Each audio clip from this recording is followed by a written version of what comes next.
Afterlives with Colin Dardis.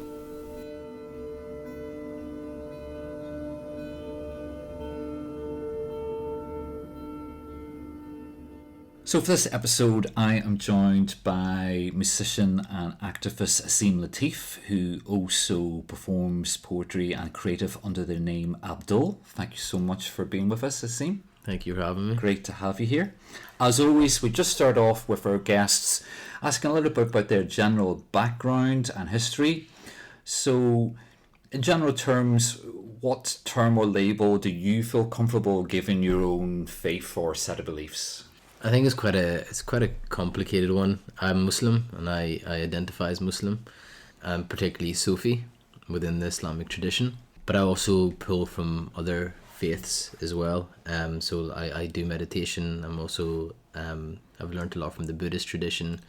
Learned a lot from like the Hindu tradition, the Sikh tradition, Christianity, Judaism. Like I've kind of gone through a journey of theology myself. Okay, brilliant. But I identify as Muslim. Okay, this ticks a lot of boxes for our podcast then. This is good stuff. We're asking you many questions. Yeah. Being from the Islamic background then, is this something that you grew up with? Yeah. Yes? Yeah. Okay. And I don't know if it's important at this early stage to make any kind of distinction between Sufi and Shiite or Sunni in terms of general beliefs about the afterlife and what we'll be talking about today. Yeah, I mean, I think Shia and Sunni have very similar beliefs of the afterlife, and Sufi do too, but I think the Sufism is more mystic in its nature, and with mysticism there comes a range of interpretations that you can have with it. Okay. So I think my interpretations are very much informed by South Asian tradition, Persian tradition, and a lot of artists and poets as well. And I think from that I've kind of, had my own interpretation of those things. So this interpretation, is this something that's developed over the years for your own research and your own exposure to different theologies and arts, or is this something that has generally been with you since your formative years?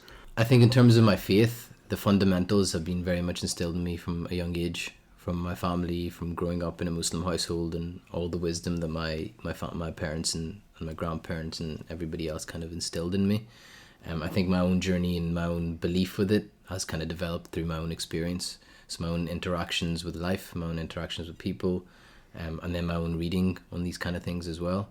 And then also my meditative practice, I think, has also taught me a lot about the self. And then through that, I've actually, by going through myself, I've been able to look outside again and look through the Quran and look through Islamic tradition and history and be like, okay, that's what this means, or that's what this means. So rather than being led by the book, I think I've been led by the human.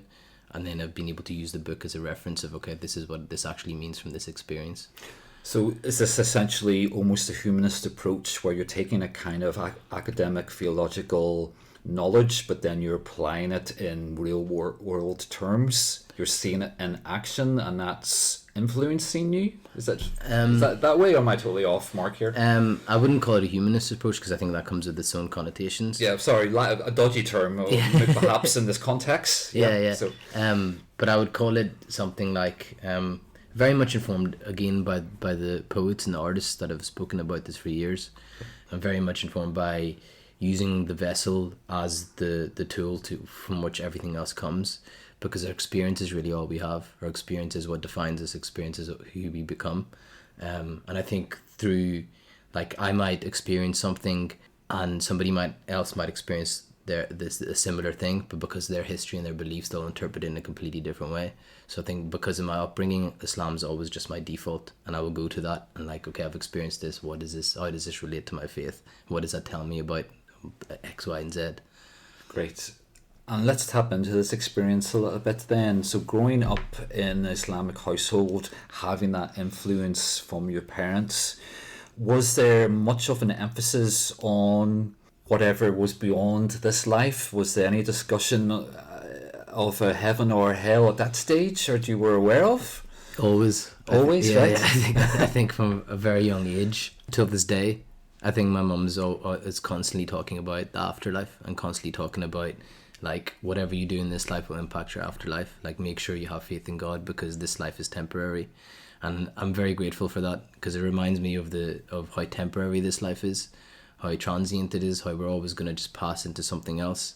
And I think that gives you a really firm grounding of detachment that I think I've also learned from Buddhism, and being able to kind of incorporate into my own beliefs within Islam. Brilliant. So, taking this early roots that have been laid down early in life, what was your understanding of what heaven might be like? So is that back when I was Back younger? then, or you know, Yeah. maybe it stayed the same since? I think it's changed a lot. Okay. Like my own, and when I speak about my own, I'm very mindful of not to speak about the Islamic version, because it differs from like mainstream and most of what Islam will teach you. Okay. But my idea of heaven was always like the three rivers of honey, milk, and wine, like having all your desires met in heaven. Yeah, of this, like, I think similar to the Christian tradition, of this otherworldly place that you can't even fathom or imagine, and it's kind of put into these worldly terms for us to kind of understand of how like magnificent it is. And I think that was always instilled as like the end goal, like this life is all about just getting to there. Am I right in saying that, you know, you've mentioned the images of the rivers? Am I right in saying in the broader kind of Muslim faith, some people take that as metaphorical, but some people see that as a literal terms? So there's different approaches. There's historically been like a traditionalist approach, which is what the Quran says is like fact, like there is no metaphorical interpretation. And then there's always been the metaphorical like interpretation of it, is where this is kind of trying to describe things that can't be described because the human perception is so limited. And there's both schools of thought that have kind of run in parallel. And this is exactly what we want to tap into, that it feels for some people so much an abstract to kind of imagine paradise or a life free of sin, which is so different from this world that for some people it's almost futile exercise to even begin. Yeah. And therefore we have to resort to metaphor, and it's useful. We use that in everyday life. So you've started off with this metaphor, and then you've said now through your experiences and your learnings and your different conversations, how has this shifted then past that? So I think at the start it was very much literal. My understanding was heaven is this literal place that you go to. If I'm honest, I don't know what the answer is. But at this moment in time, and it's constantly changing, because I think your kind of search for truth should always be changing, because if it's not, I think you need to check yourself. So I think at the minute my understanding is there you do experience heaven and hell in this body, depending on where your spirit is at. Where you mean in the present body? Yeah, in the present body. I mean, Jesus said the kingdom of heaven is within, right? So I kind of, I think I've experienced that. I'm not sure, you know. Okay.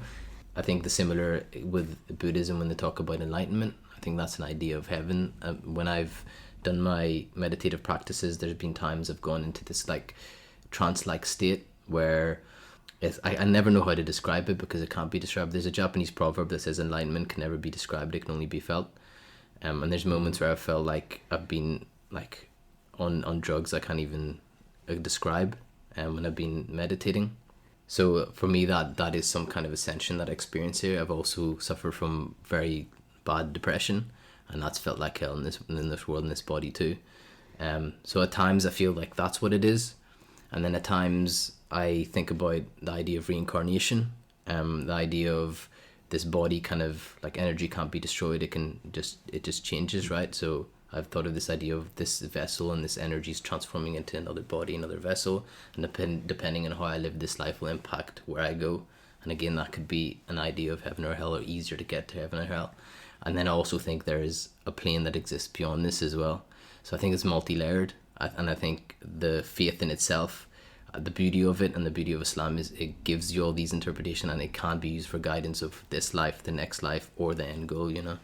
So already it feels not convoluted, but a greater optional range than a lot of other faiths, in that, you know, Christianity, for example, very much an emphasis on the next life, and we wouldn't say that in our society that, you know, any kind of heaven or hell might exist in the present body. So it's interesting to have those different interpretations, that there is an application within this life of a heaven or hell, but then you've also talked about a belief in a realm beyond this life as well. So once this physical body of ours dies, what do you believe happens, in the minutes or hours right after death?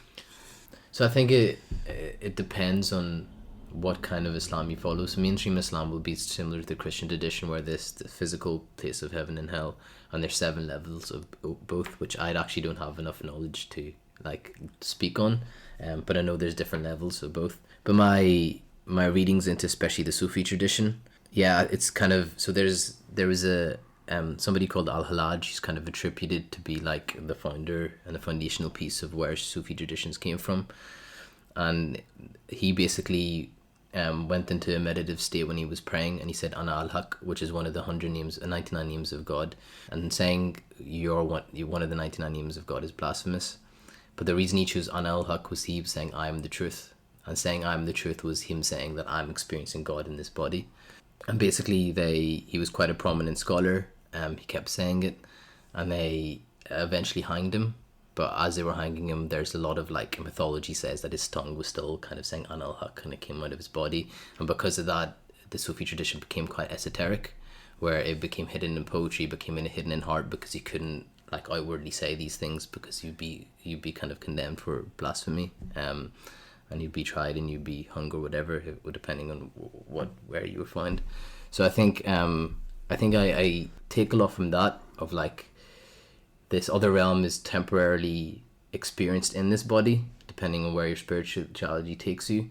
But what that other realm looks like once I leave this body, I don't think I can ever actually fathom, and I don't think it's for me to fathom either. I think it's for me to concentrate on the here and now to make sure I get there, So it's not really important what it might be, it's just important to be able to access it. Yeah. And I know you said you're not an expert in the 7 levels of heaven, but I did want to briefly ask you about that, because I've seen that in my own research, and it was a bit bewildering for me to kind of get my head around that. But essentially that, is it the better Muslim you are, the higher you ascend? The closer to God you get? Essentially, yeah. Okay. Essentially, it's I think the tradition in Islam says that everybody who believes in God and has taken the Shahada will eventually get into heaven. And they say that the Prophet Muhammad sallallahu alaihi wasallam, he will pray for everybody at the gates of heaven until everybody's in, and then he will enter himself.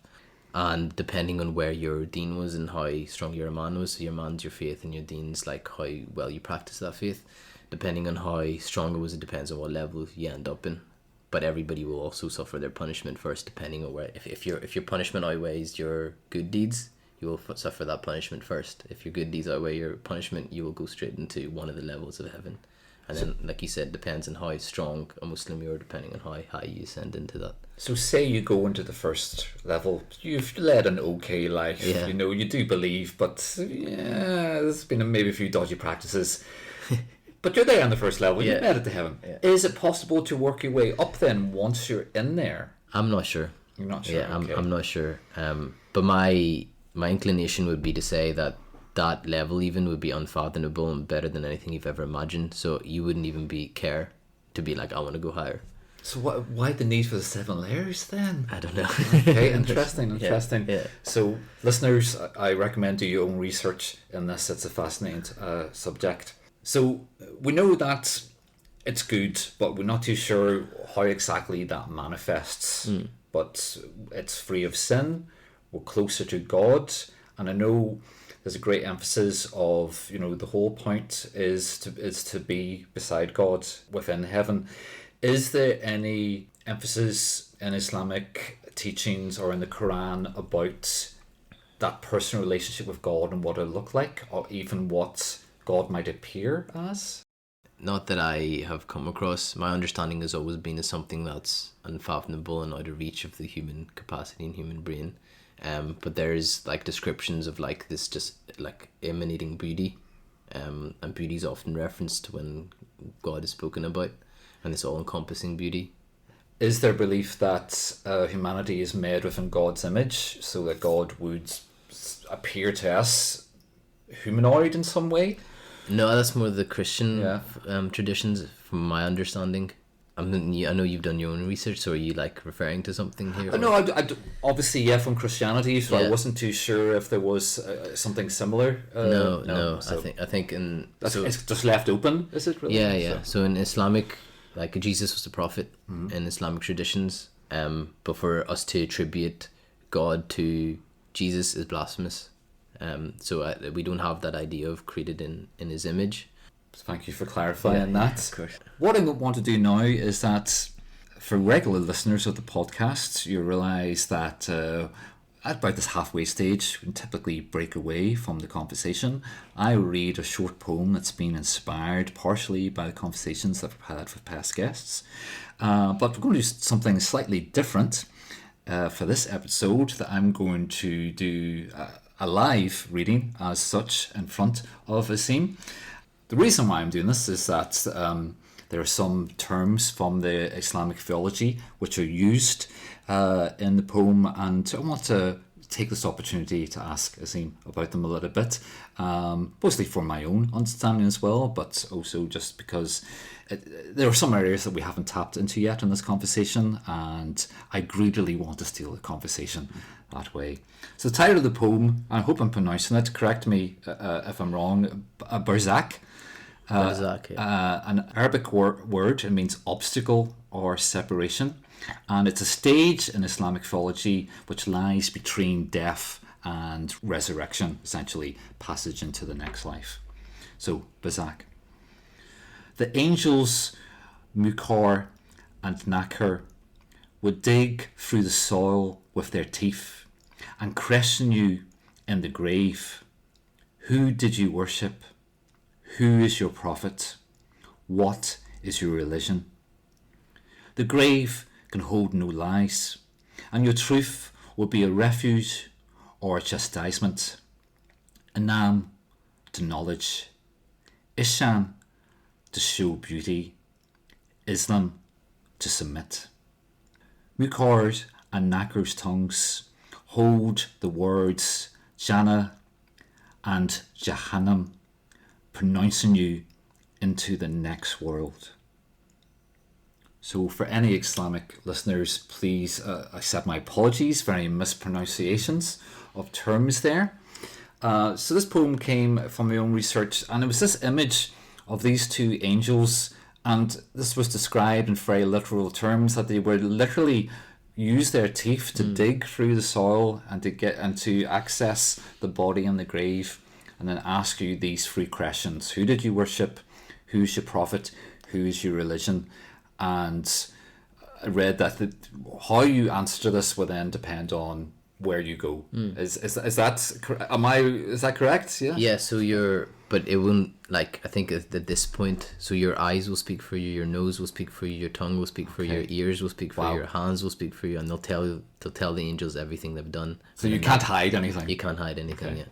And are we again in the world of metaphor? Is there a literal belief that these angels will come down and dig through the soil with their teeth, or is this just a kind of image to represent passage? My belief would be it's an image, but I think mainstream Islamic belief would be that this is something that literally happens. Okay, it's a powerful image, so it really struck back. And the angels are also meant to be these like grotesque figures, and that's why you're like, every part of your body just tells everything. It just gives all the information, kind of thing. And a part of me is like, that makes sense if it was something literal, of like something like this to happen, you know. These angels, are they the ones that are then responsible for transporting you? I'm not sure what the next phase works. I know that they come to the grave, so there's the day of resurrection where everybody will be, day of judgment where everybody will be questioned, and then they weigh you up in a scale, and then the next part is you walk on a, and I don't know if there's a part between this, but you walk on a, like it's almost like a knife, and if you're going to heaven, the knife will be flat, so you'll be able to walk on it. But if you're not, it will be on the sharp edge, and you'll be cut, and you'll fall down. Wow. Okay, another great image. Yeah. Brilliant. Then in the poem mentions the words Jannah and Jahannam, which is essentially the terms for heaven and hell. Yeah. Yeah. And we haven't tapped into hell yet.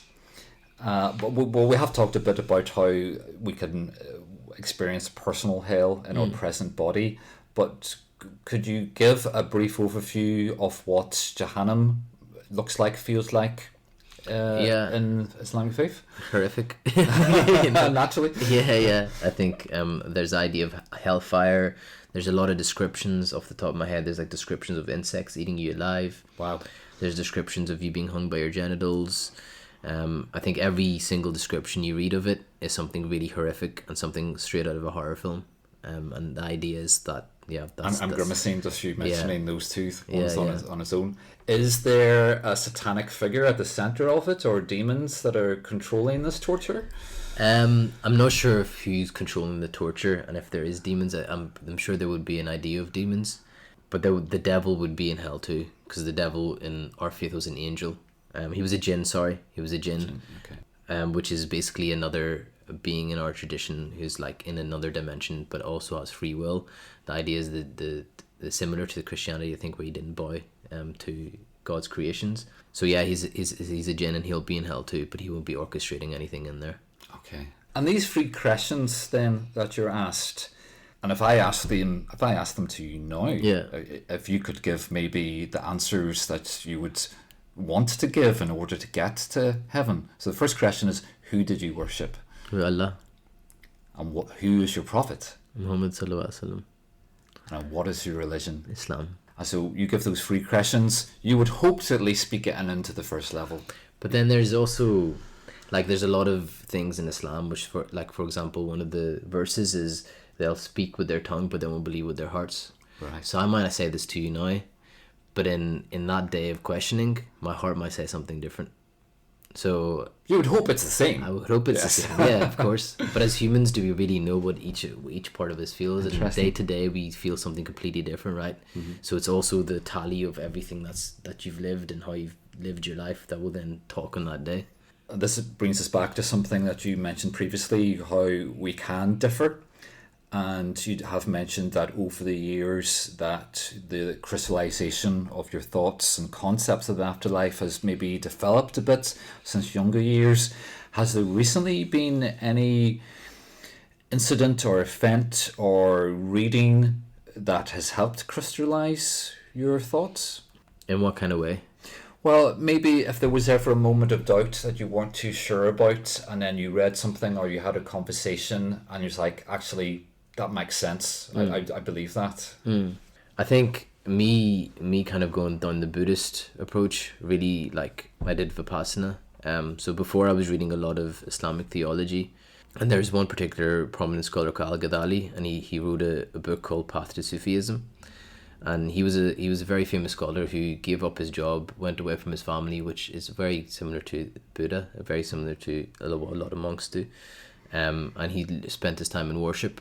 And he describes these vivid experiences he had when he was in worship, which I was trying to do through the Islamic prayer and I couldn't feel. But when I went through that course of Buddhism, I was like, this is what he means. And then when I went back to the prayer, I realized, okay, this is its own meditative practice, and this is what it's trying to teach me about myself. And I think that was like a transformative experience for me in kind of linking things and again, what I was saying at the start, it was through my body experience that I was like, this is what this is talking about, you know. So I think experiences like that have shifted in a positive way, and then other things like the genocide happening in Palestine, that will shake my faith in another way. It'd be like, this is hell right now. Like everything that the Quran is explaining, like is happening here. Mm-hmm. So maybe that interpretation is the correct one, you know. And when we see these world events happening around us, and from a distance, it's hard for us to imagine the sheer hell that these victims are going through, but I think it's hard to argue that it isn't a form of hell. It absolutely is. Like you said, this serves as a kind of feedback loop that you're looking out in the real world for these kind of things, and you go, well, actually, yes, there's a possibility that our presence body can feel this heaven or feel these extremes of hell as well. Is Sufism more open to that interpretation, or is that something that traditional Muslims would hold in regard as well? Yeah. That we can have this feedback loop from the real world? Sufism definitely does talk a lot about this, And like I'm sure you've heard of like poets like Rumi. Like Yeah, he was a Sufi poet, and he essentially, what has now turned into something that he was romantically saying wasn't romantic at all, it was about God. So he's always, anytime there's like a romantic subject in his poems, he's actually talking about like the idea of God. And similar with a lot of South Asian poets like Hafiz or Bulleh Shah, it's a similar idea of that. And I think with them it would be more to be in this worldly life, like that is attributed. But there's always the idea, even in Sufi tradition, of an afterlife. So even though that might be experienced here, there's always an idea like this is going to end and we are temporary and we will pass on to another phase of this, you know. And tapping into or borrowing from Buddhist theology, would Sufism be more open to this ecumenical approach? Would this be considered blasphemous in any way with traditional Muslim outlook? I think it's really hard to define, because we talk about Islam, but Islam is very different in the Arab world than it would be in South Asia, than it would be in East Asia, than it would be in Africa, because naturally as faith travels, it changes its shape because of the culture it's in, right? So it depends what culture you're in. I think in the South Asian culture, like when I talk about Bulleh Shah constantly said that he's a Sikh, he's a Hindu, he's a Muslim, but he was a Muslim, right? But that's what he was saying, because he was trying to communicate this idea that we shouldn't have labels, we're beyond labels, and beyond labels is where the truth is found. And I think that's the fundamental thing of Sufism. There's a book called The Conference of the Birds by a guy called Attar, and Rumi was Rumi's master. And in the start of that book, he has a quote that says, "If religion is the truth, Islam is just the shell. So when you look beyond the shell, it's all the same, right?" And I think that's the baseline of Sufism. Brilliant, thank you. I'm so impressed. This is sheer poetry. All these metaphors and imagery. This is lovely to learn these kind of things. We're nearing the end of the time, but I just want to ask you a few kind of personal questions about interpretations of the afterlife. We're both married. We both love our partners very much, and for me, it's a scary thought to kind of think that maybe in the next life you experience that, and maybe on a kind of individual spiritual level. It's not something that you share. Do you think that in the next life we will know and recognize our friends and our family and our loved ones, or is that something that is just for this life? I have I've heard contradictory things around this, and I've said to other guests, it's okay to contradict ourselves in this podcast. Absolutely fine. So my mum has said that we won't know anybody, and we'll go into the next, and it won't even matter, because again we'll ascend this human body and these human connections. I've heard from other places, and my wife's quite adamant as well, that this is a thing that will last forever, you know. I don't know which is true. I think both could be true, but yeah, I think there's beauty in both parts actually. That's a good balance. That's a good way of looking at it. That is beautiful, I suppose, no matter which way it ends up. Do you feel that in heaven or hell, maybe more emphasis on heaven actually, that there is a kind of physical presence, that we have a physical interaction with others and with God, or is it more a kind of pure energy, spirits, soul level kind of thing? Yeah, for me it's soul. Yeah, for me this flesh will be stripped. I think a lot of what we define as sins come from the human body's desires of procreating and sex and feeding the vessel with food. So I think when you remove that physical need and that physical element, all that's left is that soul, which I think we all, no matter how you interpret it, there's a reason we need to submit to something, because there's a yearning, and there's a deep yearning within all of our beings, and I think that's what's trying to get out somehow, you know. So my belief would be it's the soul. Very good. I've learned a lot here, Azim, and thank you very much indeed for sharing your views and sharing your time with us today. Yeah, thank you so much, Colin, as well.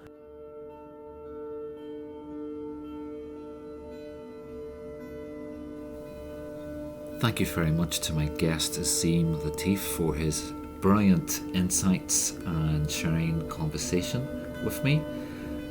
And thank you, as always, to the Arts Council of Northern Ireland for their kind support of the podcast through their support for the Individual Artists Programme.